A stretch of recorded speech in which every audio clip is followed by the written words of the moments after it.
I personally believe that once you know this, manifesting whatever you want becomes effortless for you. After watching the movie The Secret 10 years ago and becoming serious about studying these mystical concepts for 5 years, I came to a realization. The realization is we don't get what we want. I know this statement has struck a nerve for some of you, but don't go anywhere, as I have only revealed half of the information in this statement.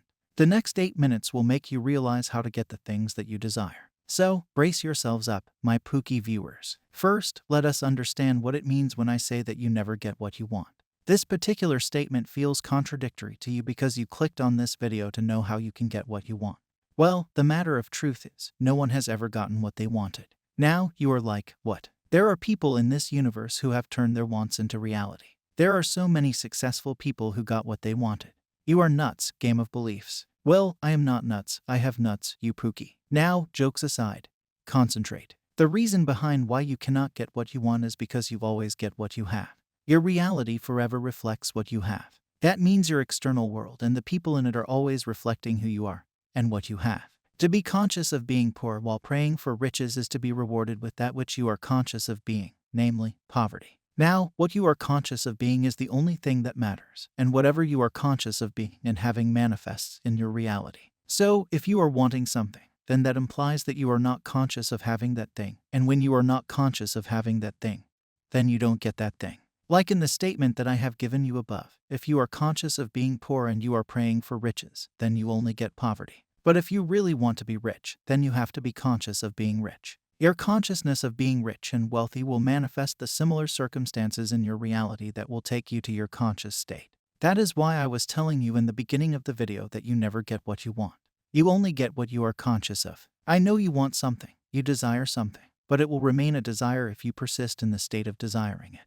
The state of desiring it can be observed when you think, how wonderful would it be once I have it? When will I have it? How will I have it? I really want to have it. My life will change after I get it. What if I don't get it? What if I fail to get it? Please give it to me, God. If any of these questions or any statements from this state of awareness enter your mind, then it directly implies that you are still not conscious of having that thing that you want. And when you are not conscious of having the thing that you want, then you will not get the thing that you want. This is why you will never get what you want. This is the reason why you hear people saying that, when they are detached from the desire, when they lose the desire, then the thing that they wanted appeared in their life. Just focus on the statement detached. Detachment is opposite to attachment. Detachment is the state where you release your attachment towards your desire. It is a state where you feel comfortable in either having that thing or not having that thing. And that only happens when you have lived the reality of having that thing internally. When you have felt the state of having it internally. And when you have become confident within yourself. To reach this state, all you have to do is imagine yourself having that desire. Imagine certain scenarios where you reach a point where you get the feeling of the wish fulfilled. Maintaining this state where you are conscious of having the thing that you want is the key to ultimate success when manifesting. This is what I have learned in the past 5 years. Also, all of this is internal work. You don't have to do anything special externally. Now, this does not mean being lazy. I have seen people who have heard about Neville Goddard and are misinterpreting some of Neville's statements. Once Neville wrote in his book, "We will not have to lift a finger to make it so, for it is already so. It was always so." The lazy mind who is reading this will think, "Oh, I don't have to lift a finger to manifest my desire. Wow, that's great. Now I will sit on my bed and scroll social media throughout the day. I will watch booty shaking videos all day.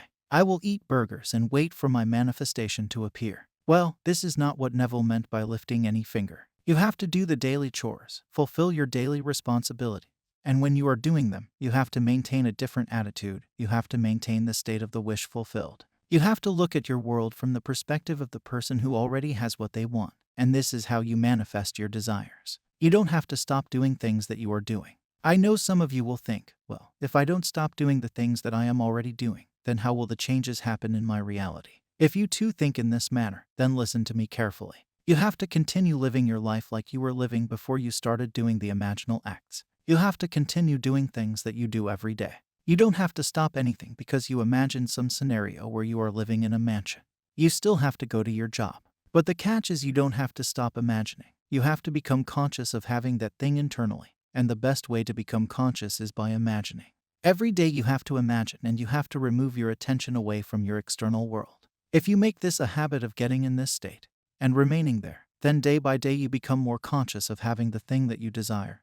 and you will be changing your dominant assumptions. This will make your desires manifest in your reality. So, if you are imagining every day and you are doing your job and living your life, then there would be circumstances that would happen in your reality. And with the consciousness of having that thing, you will take certain actions, and that will take you to a bridge of events that will take you to your imagined state. I personally believe that this is how you manifest what you want. This is how your dreams can be turned into physical experiences. Don't buy into the idea of not doing anything and becoming lazy. The best way to live your life is to dedicate yourself to becoming a better version of yourself, always changing your self-concepts and rising from a lower state of consciousness to a higher one. In every aspect of your life, you have to choose to become this better version of yourself. So, become conscious of being and having what you want. Now, this is how you check if you are truly conscious of being the version of yourself that you want. When satisfaction is yours, you no longer hunger for it. If the hunger persists, you did not explode the idea within you. You did not actually succeed in becoming conscious of being that which you wanted to be. Having assumed that I am what formerly I desired to be, I cannot continue desiring what I am conscious of being. So I will not discuss it. I talk to no one concerning who I am. It is so obvious to me that I am what I wanted to be that I walk as though I were. This is how you become conscious of having and being that thing. Change your assumptions and change your life. I know beyond all doubt that there is nothing for man to do but change his own concept of himself to assume greatness and sustain this assumption. You can know hundreds of techniques, you can watch thousands of videos, and you can read thousands of books. But if you don't apply anything that you learn, then you will not differ from the one who knows nothing about manifestation. You can use hundreds of techniques, but if they are not landing you in the state of the wish fulfilled, then you are doing it wrong. The whole purpose of using manifestation techniques is to get in the state of the wish fulfilled and remain there. It does not mean if a technique has worked for me, then it will work for you as well. You have to find that one technique that works for you, and you have to do this technique every day. Bruce Lee once said, "I fear not the man who has practiced 10,000 kicks once, but I fear the man who has practiced one kick 10,000 times." It is not about doing 1,000 different techniques. It is about doing that one technique successfully. You are not changing anyone. In fact, you are not forcing anyone to change. You are changing yourself, and you are doing it by adopting a new identity of yours. After all these years, I found out that we are always assuming one thing or another. We never stop assuming. Right now also you are assuming something. After watching this video also you will assume something. You cannot stop assuming in your everyday life. Only when you are meditating are you not assuming. So, if you are living a normal life, then you always assume and you cannot stop it. You can only change the nature of it. You can change the direction of it. You can change it by assuming favorable circumstances for yourself. So, start changing your assumptions. You can change them by even listening to affirmation tapes, and I have designed such an affirmation tape that you can find by looking at the first video that now appears on the screen.